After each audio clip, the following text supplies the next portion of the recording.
महाराष्ट्रामध्ये सध्या कॅप्टन खरात या व्यक्तीबद्दल खूप वेगवेगळ्या तऱ्हेच्या बातम्या येत आहेत. त्यांनी केलेलं कृत्य हे अत्यंत घृणास्पद आहे आणि त्यामुळे त्यांना कठोरात कठोर शिक्षा झाली पाहिजे ही सर्वांचीच भावना आहे. परंतु त्यांच्या ईशानेश्वर या मंदिराला भेट दिल्यानंतर त्यांच्याशी असलेल्या ओळखीचा किंवा त्यांच्यासोबत असलेल्या छायाचित्रांच्याबद्दल वेगवेगळं जे बोललं जातं याबाबत खुलासा देणं हे मी माझं कर्तव्य समजतो. मी स्वतः एक शिवभक्त आहे आणि वयाच्या 15व्या वर्षापासून म्हणजे जवळजवळ 55 वर्ष न चुकता दर सोमवारी मी शिवमंदिराला भेट देत असतो. अशाच निमित्ताने ईशानेश्वर मंदिराला भेट दिली असता माझी आणि कॅप्टन खरात यांची ओळख झालेली होती आणि त्या ओळखीच्या निमित्ताने जी छायाचित्र प्रसिद्ध झालेली आहेत त्याच्यामधलं एक छायाचित्र हे ईशानेश्वर मंदिरमध्ये शंकराची जी पिंडी असते त्याची पूजा आदरणीय शिंदेसाहेब करत असतानाचा तो फोटो आहे. त्याच्यामध्ये शिंदेसाहेबांच्या बरोबर मी उपस्थित असताना दिसत आहे. दुसरा जो फोटो दाखवला जातो हा फोटो हा ईशानेश्वर मंदिरामध्ये त्यांचं जे ऑफिस आहे ट्रस्टचं या ऑफिसमधला फोटो आहे. आणि तिसरा जो फोटो आहे तो सिन्नर येथे जी कोऑपरेटिव्ह संस्था आहे त्यांचा सुवर्ण महोत्सव होता आणि त्याला मला पाहुणे म्हणून बोलवण्यात आलं होतं आणि त्या कार्यक्रमाला श्री खरात हे सुद्धा उपस्थित होते. तर त्यांच्यासोबत एक फोटो आहे आणि त्या फोटोमध्ये रुपाली चाकणकर या ज्या महिला आयोगाच्या अध्यक्ष आहेत त्या त्याच्यामध्ये दिसत आहेत. मला या निमित्ताने एवढंच सांगायचं आहे की ईशानेश्वर मंदिराच्या निमित्ताने माझी आणि कॅप्टन खरात यांची ओळख झालेली होती आणि त्या ओळखीमध्ये ईशानेश्वर मंदिराबद्दल किंवा शिवमंदिराबद्दल असलेल्या भक्तीची भावना जास्त आहे आणि त्याच्याच पोटी ती ओळख झालेली होती. त्यांच्या कुठल्याही कृत्यासंदर्भात कुठलीही माहिती ही मला कधीही नव्हती. जोपर्यंत त्यांना अटक झाली तोपर्यंत माहिती नव्हती आणि त्याच्यामुळे त्या मंदिराचे ट्रस्टचे अध्यक्ष म्हणून अनेक आमदार अनेक मंत्री हे त्यांना भेटलेले आहेत आणि अनेकांच्या सोबत त्यांचे फोटो प्रसिद्ध झालेले आहेत. परंतु ओळख असणं म्हणजे त्यांच्या कृत्यामध्ये सहभागी होणं असं बिलकुल नाही.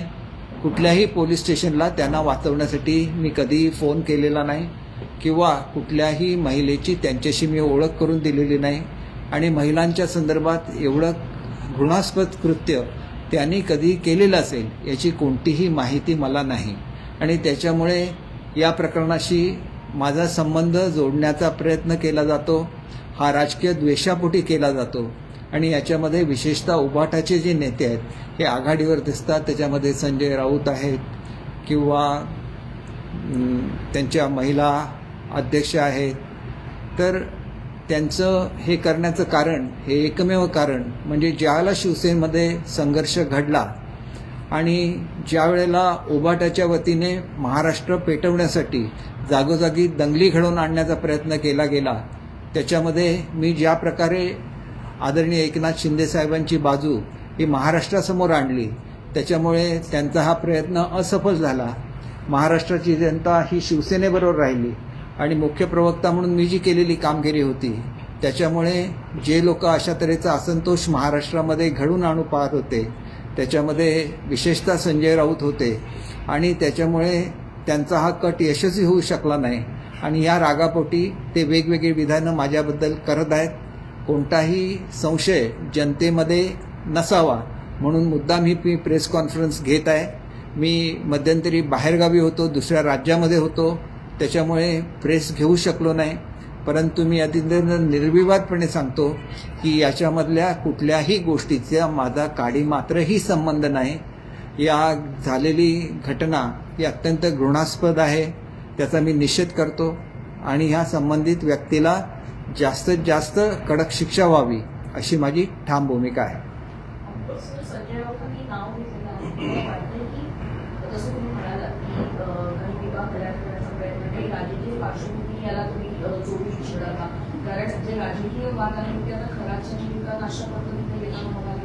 निश्चितपणे अगदी माझ्या मतदारसंघामध्ये 500 रुपये प्रत्येक महिलेला देऊन त्या ठिकाणी उभाट्याच्या वतीने मोर्चे काढण्याचा प्रयत्न झाला. वास्तविक माझा काय संबंध आहे या गोष्टीशी, कारण ही केलेली ही त्यांची व्यक्तिगत गोष्ट आहे आणि ही गोष्ट कोणालाही माहिती नव्हती. माझ्याकडे एखादी तक्रार आली असेल आणि त्याची मी दखल घेतली नसती तर माझा दोष मी मानू शकलो असतो किंवा त्यांना वाचवण्याचा कुठलाही प्रयत्न मी केला असता तर तो मनुष्य दोषी असू शकतो. केवळ ओळख असल्यामुळे ते करत असलेल्या वाईट कृत्यांशी आपला संबंध नेऊन जोडणं हे संपूर्णपणे चुकीचं आहे. आणि हा सगळा प्रयत्न उभाटाकडून होतं. ज्यांच्या नेत्यांनी त्यांच्या मंदिराला पाण्याची लाईन आणून दिली, त्यांच्या मंदिराला निधी दिला, तेच लोक आज असा आरोप करतायत. म्हणजे त्यांनी केलं तर ते योग्य आहे आणि दुसरं कोण मंदिरात गेलं तर ते चुकीचं आहे असं म्हणणं हे साफ चुकीचं आहे. राजकीय द्वेषापोटी हे सगळं चाललेलं आहे आणि त्याच्यामुळे कोणीही या खोट्या प्रसिद्धीला बळी पडू नये अशी माझी नम्र विनंती आहे. मी लवकरच या संदर्भात सल्ला घेणार आहे आणि एकदा या संदर्भातलं आरोपपत्र दाखल झालं खरा त्यांच्यावर की ही जी बदनामी माझी खोटी केली गेली त्याच्याबद्दल कुठली कायदेशीर कारवाई करायची याच्या संदर्भातला योग्य तो निर्णय मी घेईन. परंतु अशा रीतीने सार्वजनिक जीवनामध्ये अत्यंत त्यांची चांगली प्रतिमा आहे ती प्रतिमा मलिन करण्याचा प्रयत्न हा अतिशय चुकीचा आहे असं माझं ठाम मत आहे. आणि मी त्या निमित्ताने या जे असा प्रयत्न करतायत त्यांचा निषेध करत असताना, खरा त्यांचा निषेध करत असताना अशा ज्या राजकीय प्रवृत्ती आहेत की ज्यांना महिलांच्या हितामध्ये इंटरेस्ट नाही, ते खरातला जास्तीत जास्त शिक्षा झाली पाहिजे ह्याच्यामध्ये त्यांना इंटरेस्ट नाही, परंतु इतरांची बदनामी करण्यामध्ये त्यांना इंटरेस्ट आहे असं स्पष्ट आपल्याला सर्वांना सुद्धा जाणवत असेल. आणि त्याच्यामुळे माझी स्पष्ट भूमिका आहे की घडलेलं कृत्य अत्यंत घृणास्पद आहे. याचा निषेध प्रत्येक व्यक्तीने केला पाहिजे आणि कठोरातली कठोर शिक्षा ही त्या खरातनं झाली पाहिजे अशी माझी ठाम भूमिका. श्रद्धा असणं वेगळा भाग आहे, मंदिरात जाणं, श्रद्धा असणं, देवीची पूजा करणं वेगळा भाग झाला. सगळेच राजकारणी एकाच वेळेला खराबच्या पायापर्यंत जातातच कसे काय? पुरोगामी महाराष्ट्र आहे, राजकीय नेत्यांना बंधुबाबांची गरजच काय भासते? याच्यामध्ये असं आहे की कोणीतरी आपण म्हणतो की एखादं जे मंदिर आहे या मंदिरामध्ये प्रचिती येते किंवा त्या मंदिरामध्ये गेल्यानंतर आपल्याला खरोखर एक चांगली भावना असं जर एकाकडून दुसऱ्याकडे, दुसऱ्याकडून तिसऱ्याकडे असं करत एकामेकाशी चर्चेमधून या लोकांची प्रसिद्धी होते आणि त्याचा गैरफायदा अशी मंडळी घेत असतात असं माझं ठाम मत आहे. कारण मी शिवमंदिर म्हणून गेलो होतो, त्या निमित्ताने ओळख झाल्यानंतर माझ्या लक्षात आलं की अनेक महनीय व्यक्ती सुद्धा त्या ठिकाणी येत असतात. हे बघा, श्रद्धा हे वेगळं भाग आहे आणि जादूटोना हा वेगळा भाग आहे. मी स्वतः जरी माझी ओळख झालेली असली तरी कुठल्याही तऱ्हेचा अघोरी विधीमध्ये मी भाग घेतलेला नाही. मंदिरामध्ये जी ब्राह्मण पूजा करत असतात, ज्याच्यामध्ये आपण बघितलं की शंकराच्या पिंडीवर दुधाचा अभिषेक केला जातो, पाण्याचा अभिषेक केला जातो, याच्या पलीकडे कुठल्याही पूजेमध्ये किंवा आपण जे म्हणता की अंधश्रद्धेमध्ये जे वेगवेगळ्या तऱ्हेचे विधी केले जातात अशा कुठल्याही विधीमध्ये मी स्वतः भाग घेतलेला नाही. त्याच्यापैकी आलेल्या कुठल्याही माणसाने शंकराची पूजा म्हणजे शिवपूजा करण्याच्या व्यतिरिक्त काय केलं असेल असं मला स्वतःला वाटत नाही. परंतु एकंदरीत आता ज्या बातम्या येतात त्याच्यावरून त्यांनी आपलं ज्योतिषाचं जे ज्ञान आहे त्या ज्ञानाचा गैरवापर करून अनेक महिलांना फसवल्याचं आता निदर्शनाला आणत आहे आणि अत्यंत चुकीची बाब आहे आणि महिलांवर अन्याय करणारी बाब आहे. तर त्यांना कठोर जर शासन झालं तर निश्चितपणे एक चांगला मेसेज हा संपूर्ण महाराष्ट्राला जाऊ शकेल. ज्या प्रकारे तुम्ही म्हणाला होता की 39 ते 40 आमदार होते पण माझ्या एकट्याच नाव होतं, पण त्यापैकी काही आमदारांना तुम्ही त्या प्रक्रियेमध्ये नेलं होतं का? कारण आरोप आता सातत्याने बिलकुल नाही. मी फक्त शिंदे साहेबांच्या बरोबर त्या मंदिरामध्ये गेलो होतो. याच्या व्यतिरिक्त एकाही आमदारांना मी मंदिरात नेलेलं नाही. आणि जे फोटो प्रसिद्ध झाले त्यातला एकही फोटो माझ्या ऑफिसमधला नाही आहे. त्या ठिकाणी सिन्नर येथं जी कोऑपरेटिव्ह सोसायटी आहे त्यांचा सुवर्ण महोत्सव होता, त्या निमित्ताने प्रमुख पाहुणे म्हणून मला बोलवलेलं होतं आणि त्याच ह्याच्यासाठी खरात सुद्धा उपस्थित त्या ठिकाणी होते आणि त्याच्यामुळे आमचा एकत्र फोटो त्या प्रस्तावात आहे. त्याचा आणि आमच्या डिपार्टमेंटचा किंवा मी घेत असलेल्या मीटिंगचा काहीही संबंध नाही. कोणी हे बघा, त्यांनी सुद्धा पूर्वी त्या मंदिराबद्दल ऐकलेलं होतं. शिर्डीला कार्यक्रम होता आणि शिर्डीपासून अवघ्या 10 किलोमीटरवर हे मंदिर आहे आणि त्याच्यामुळे मी आणि ते सपत्नीक आलेले होते आणि त्यांनी तिथं पूजा केलेली आहे. ती सुद्धा शिवशंकराची पूजा केलेली आहे. दुसरा कुठलाही विधी त्यांनी त्या मंदिरामध्ये केलेला नाही. तुमची ती केवळ एकच भेट होती का? कारण अनेकदा म्हटलं जातं की तुम्ही भेटला होता, तर मग ती भेट त्यांच्या ऑफिसमध्ये होती का मंत्रालयात होती? नाही, दुसरा जो फोटो आहे तो ज्या गावामध्ये हे मंदिर आहे तिथल्या रस्त्याच्या संदर्भात ते एक निवेदन घेऊन आले होते, त्यावेळेचा तो फोटो आहे. तो मुंबईचा फोटो आहे आणि तो वर्षा निवासस्थानावरचा फोटो आहे. सर, एकीकडे रोहित पवार किंवा अन्य राष्ट्रवादीचेच नेते म्हणतायत की अजित पवार यांच्या घराबाहेर जी पूजा किंवा अघोरी विधी करण्यात आली होती त्याचा संबंध खराब प्रकरणाशी आहे. याच्यामध्ये अजित पवार गटाच्या आमदारांचं देखील हेच म्हणणं आहे. तुमचं काय म्हणणं? नाही, मला या संदर्भातली काहीच माहिती नाही की अशा तऱ्हेच्या अघोरी पूजा ते करत असतील, हे सुद्धा मला आजपर्यंत माहिती नव्हतं. आणि त्याच्यामुळे असं जर काय माहिती असतं तर मुळात त्या मंदिरातच मी गेलो नसतो. संजय राऊत म्हणतात की याला जोडून असा प्रश्न आहे की संजय राऊत म्हणतात की तुम्ही सावंतवाडीच्या जंगलात जातात आणि तिकडे जाऊन पूजा करतात. हे साफ चुकीचं आहे. मी कुठलीही पूजा करत नाही आणि मला जर कोणी सांगितली पूजा करा म्हणून, तर मी साईबाबांचा भक्त आहे. मी सांगतो माझं जे काय व्हायचं ते साईबाबांच्या कृपेने व्हायचं. आज माझं वय जवळजवळ 70 वर्ष आहे. आयुष्यामध्ये असे आरोप माझ्यावर कधी आले नाही. पूजा केल्याचा आरोप माझ्यावर कधी आलेला नाही. अघोरी कृत्य केल्याचा माझा आरोप कधी माझ्यावर आलेला नाही. हे सगळे जे प्रकार असतात हे ह्यांच्या मनामधले प्रकार आहेत. आणि आपल्याला माहिती आहे की काही वर्षापूर्वी संजय राऊत यांनी एका महिलेबरोबर कशा रीतीने बोलणं केलं याच्या क्लिप्स व्हायरल झालेल्या आहेत. आणि किती खालच्या भाषेमध्ये ते महिलांच्या सोबत बोलतात हे सुद्धा महाराष्ट्राच्या जनतेने बघितलेलं आहे.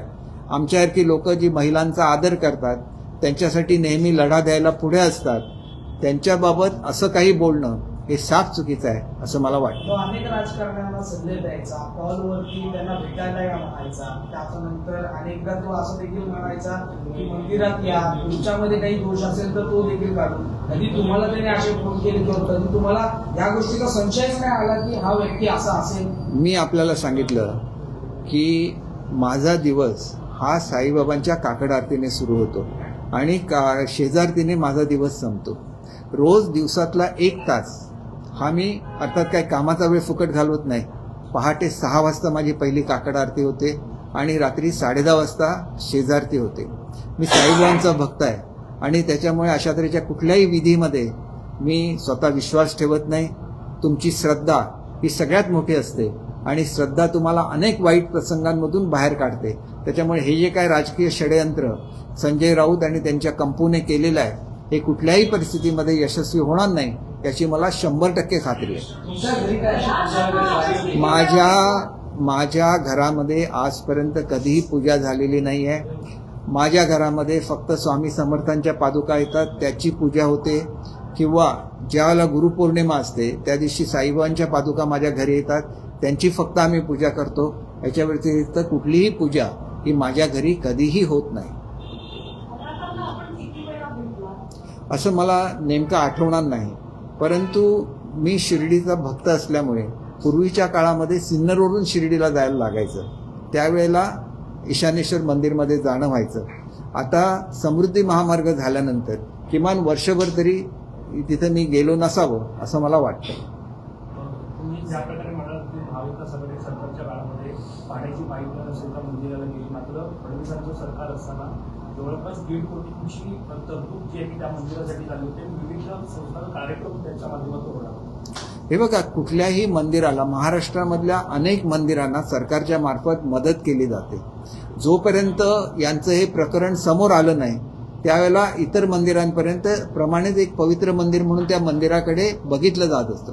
परंतु ज्या प्रकारे जी कृत्य त्या मंदिरामध्ये केली गेली त्यामुळे ह्या मंदिराचं पावित्र्य सुद्धा भंग पावलेलं आहे आणि त्याच्यामुळे निश्चितपणे खरात हेच या गैरप्रकाराला सुद्धा जबाबदार आहेत. कारण मंदिरामध्ये अशा तऱ्हेची कृष्णकृत्य घडता कामा नये आणि ती आम्ही जी लोक मंदिराला मानतो, ज्यांची श्रद्धा आहे, त्यांच्या भावनेला त्याच्यामुळे ठेच पोचलेली आहे.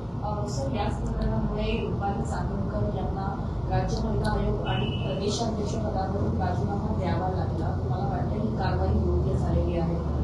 एक असतं की महिलांवर ज्याला अन्याय होतं त्याला महिला आयोगाची फार मोठी जबाबदारी असते, महिलांचं संरक्षण करायची आणि त्यांना न्याय द्यायची. त्या ट्रस्टच्या सदस्य होत्या. आणि त्याच्यामुळे त्या संबंधित व्यक्ती होत्या, कारण हा प्रकार हा ईशान्येश्वर मंदिरामध्ये घडलेला होता. त्या ईशान्येश्वर मंदिरच्या ट्रस्टमध्ये डायरेक्टर म्हणून सहभागी होत्या आणि त्याच्यामुळे त्यांच्याकडून महिलांना न्याय मिळू शकेल की नाही अशी शंका महाराष्ट्राच्या मनामध्ये येण्याची शक्यता असल्यामुळे मुख्यमंत्र्यांनी त्यांना त्यांच्या पदाचा राजीनामा देण्याचे निर्देश दिले. जेव्हा आपल्याला आणि शिंदे साहेबांना भेटायचं तेव्हा बोलण्याचा सूर काय असायचा, काय एक चर्चा करायची? एक गोष्ट आपण लक्षात घेतली पाहिजे की ते शिंदे साहेबांना फक्त 2 वेळा भेटले. पहिल्या वेळेला ज्यावेळेला शिर्डीला कार्यक्रम होता आणि शिर्डीपासून 10 किलोमीटरवर हे मंदिर असल्यामुळे मंदिरातल्या पूजेला ज्यावेळेला शिंदेसाहेब गेले त्यावेळेला एक भेट झाली आणि दुसऱ्या वेळेला रस्त्याची दुरुस्ती करण्याची मागणी घेऊन ज्यावेळेला ते मुंबईला आले होते त्यावेळेला त्यांची चर्चा झाली. परंतु या चर्चेमध्ये त्यांच्या मागणीच्या व्यतिरिक्त कुठलीही चर्चा झाली नाही. मुद्दा असा आहे याच्यामध्ये बऱ्याच राजकारण्यांनी सत्ताधारी असो किंवा विरोधक असो त्यांचे फोटो असो किंवा बाकीची गोष्टी असो व्हिडिओ मला टार्गेट केलं जातं असं वाटतंय की यावर 100% टार्गेट घेतलं जातं आणि ते उभाटाकडून केलं जातंय. माझ्या मतदारसंघामध्ये सुद्धा एका महिलेमागे 500 रुपये देऊन मोर्चा काढण्याचा त्यांनी प्रयत्न केला, पण 200-300 महिला सुद्धा जमू शकल्या नाही. जे लोक निवडणुकीमध्ये पराभूत झाले त्याच्यामध्ये अशाच प्रवृत्तीचा माफिया गुंडगिरीचा एक मनुष्य आहे. त्यांनी हे सगळं करण्याचा प्रयत्न केला, कारण कोट्यवधी रुपये माझ्या विरोधात खर्च करून सुद्धा मला तो पराभूत करू शकला नाही. आणि ही माझी 4थी टर्म आहे. माझ्या मतदारसंघामध्ये आतापर्यंत 2पेक्षा जास्त वेळा कोणीही कंटिन्युअसली निवडून आलेलं नाही. मी 4थ्या वेळेला निवडून आलेलो आहे आणि हे करत असताना मी दर खेपेला ज्याप्रमाणे उभाटाचा पराभव केला त्याचप्रमाणे या अपक्ष गुंडाचा सुद्धा पराभव केलेला होता. त्याच्यामुळे हा गुंड मनुष्य याच्याकडे भरपूर पैसे आहेत आणि ह्या पैशाचा वापर करून वेगवेगळ्या सोशल मीडियाना हाताशी धरून ही सगळी कृत्य तो करतो. आणि त्याच्याचमुळे मी तुम्हाला सांगितलं की एकदा या संदर्भामधलं चार्जशीट फाईल झालं की मग या लोकांवर काहीतरी कारवाई करायला लागतील, नाहीतर हे असंच धजावत राहतील आणि लोकांची अशाच तऱ्हेने बदनामी करत राहतील. त्याच्यामुळे या प्रवृत्तीला सुद्धा कधीतरी ठेचलं पाहिजे. ज्याप्रमाणे खरात ही एक वाईट प्रवृत्ती आहे तसंच हे बदनामी करणारी लोक सुद्धा वाईट प्रवृत्ती आहे आणि ते समाजामधल्या चांगल्या लोकांची बदनामी स्वतःच्या स्वार्थासाठी करत असतात. ऑपरेशन- आपण एक अतिशय चांगले गृहराज्यमंत्री होता. या प्रकरणाची चौकशी करणाऱ्या SITचे टर्म्स ऑफ रेफरन्स काय असले पाहिजे आणि कालबद्ध काही मुदत त्यांना दिली पाहिजे का? मला असं वाटतं की SITमध्ये ज्या ज्या लोकांनी करातना मदत केली असेल त्यांना सुद्धा या प्रकरणामध्ये त्यांची नावं जनतेच्या समोर आली पाहिजे, त्यांना सुद्धा शिक्षा झाली पाहिजे. त्यांनी जर प्रयत्न केले, कोणी मदत केली असेल तर एकट्यानेच त्यांनी ही कृत्य केलेली असेल तर त्याला त्या ठिकाणी शिक्षा होत असतानाच असे प्रकार पुढच्या काळामध्ये घडू नयेत याच्यासाठी काय करता येईल हे सुद्धा ठरवायला लागेल. कारण आमच्यासारखी लोक ज्या वेळेला मंदिरात जायची त्यावेळेला हे प्रकरण उघड झालेलं नव्हतं. उघड झालं असतं तर पोलिसांनीच आम्हाला सल्ला दिला असता की या मंदिरामध्ये जाऊ नका. परंतु याचा अर्थ पोलिसांना सुद्धा या गोष्टीची कल्पना नव्हती. तर हे कशा रीतीने उघड करता येईल याच्यासाठी थोडंसं धैर्य हे महिलांना सुद्धा, ज्यांच्यावर अशा तऱ्हेचे अन्याय होतात त्यांना सुद्धा थोडीशी मानसिक बळ देण्याची गरज आहे की जेणेकरून असे प्रकार लगेच समोर येऊ शकतील. कारण आमच्यासारखी माणसं ज्यावेळेला मंदिरामध्ये जातात त्यावेळेला एखादा मनुष्य ज्याला ह्या प्रकरणाची माहिती असेल त्यांनी पुढे येऊन आम्हाला थोडीशी जरी कल्पना दिली असती तर आम्हीच या संदर्भात कारवाई करायला शासनाला भाग पाडलं असतं. हा, यांच्यावर एवढं उशिरा का कळलं? उशिरा का कळतं? कारण ज्यांच्यावर अन्याय झालाय ते लोक कंप्लेंट द्यायला पुढे येत नाहीत, कारण समाजामध्ये आपली बदनामी होईल हा एक भीती ही महिलांच्या मनामध्ये असते आणि त्याचा गैरफायदा असे भोंदू बाबा घेत असतात. ज्या प्रकारे 40 आमदार तुमच्याकडे जात होते असं सुद्धा तुम्ही म्हणाला होता, तर 30-40 आमदार कोण आहेत ते तुम्ही जाहीर करता? नाही, मी हे पेपरमधून वाचलंय. कदाचित ही फिगर 38 असेल, 37 असेल, परंतु अनेक लोकांचे फोटो आले ते जरी तुम्ही बघितले तरी त्याच्यामध्ये विरोधी पक्षाची लोक आहेत, सत्ताधारी पक्षाची लोक आहेत, मिनिस्टर्स आहेत, अनेक महनीय व्यक्तींचे फोटो छापून आलेले आहेत. याचा अर्थ आपली पब्लिसिटी कशी करायची हे कदाचित त्यांना चांगलं ज्ञान असेल, त्याच्यामुळे यानं त्या निमित्ताने या लोकांपर्यंत ते पोचत असतील आणि त्यांच्यावर असलेल्या फोटोंचा कदाचित त्यांनी गैरवापर सुद्धा केला असेल. आज मी काहीच सांगू शकणार नाही. या सगळ्यांमध्ये तुम्हालाच किंवा टार्गेट का केलं जातं? मला टार्गेट उबाटाकडून केलं जातं, कारण त्यांचा जो डाव होता एक महाराष्ट्र पेटवण्याचा. कारण तुम्हाला माहिती आहे की आतापर्यंत शिवसेनेमध्ये फूट पडली की त्यांच्या घरावर मोर्चे नेणं, जाळपोळ करणं, हे सगळं महाराष्ट्रामध्ये घडलेलं आहे. मी ज्या पद्धतीने शिंदेसाहेबांची बाजू आसाममधून मांडली, त्याच्यामुळे महाराष्ट्र शांत राहिला, आमची बाजू लोकांपर्यंत पोहोचली, ती त्यांना पटली, म्हणून आम्ही पुन्हा सुद्धा निवडून आलो. ऑपरेशन टायगर आणि ऑपरेशन तुतारी कुठपर्यंत आलेलं आहे, कधी पूर्ण होईल? ऑपरेशन टायगर आणि तुतारी म्हणजे अनेक खासदार जे आहेत जे एकनाथ शिंदे यांच्या संपर्कात असल्याची माहिती मिळत आहे. ठाकरे पक्ष राष्ट्रीय संपर्क बघा, मला बैठकही झाली असल्याची माहिती मिळते. मला एका गोष्टीची माहिती आहे की राज्यसभेच्या निवडणुकीनंतर मोठ्या प्रमाणात असंतोष हा उबाठामध्ये आहे आणि त्याच्यामुळे त्याचे परिणाम हे लवकरच तुम्हाला दिसतील अशी मला खात्री आहे. पूर्वीसुद्धा उबाठामधून निवडून आलेले अनेक लोक हे मूळ शिवसेनेकडे आले, तसंच पुन्हा एकदा घडण्याची शक्यता नाकारता येणार नाही. केवळ खासदारच अस्वस्थ आहेत की आमदारही अस्वस्थ? तुतारीमध्ये दोन्ही आले ना. पण सुरू असताना जेव्हा आमचा एक व्हिडिओ समोर येतो आणि तो व्हिडिओ त्यांच्याच शासकीय घरामध्ये मला ह्याच्याबद्दल जास्त माहिती नाही, परंतु ही जी बाब आहे याच्या संबंधात राष्ट्रवादीच्या अध्यक्ष आमच्या सुनेत्रा वहिनी आहेत, त्या योग्य तो निर्णय घेतील याची मला खात्री आहे. परंतु या संदर्भातले चौकशीचे आदेश हे मुख्यमंत्री महोदयांनी सुद्धा दिलेत असं माझ्या वाचनामध्ये आलेलं होतं.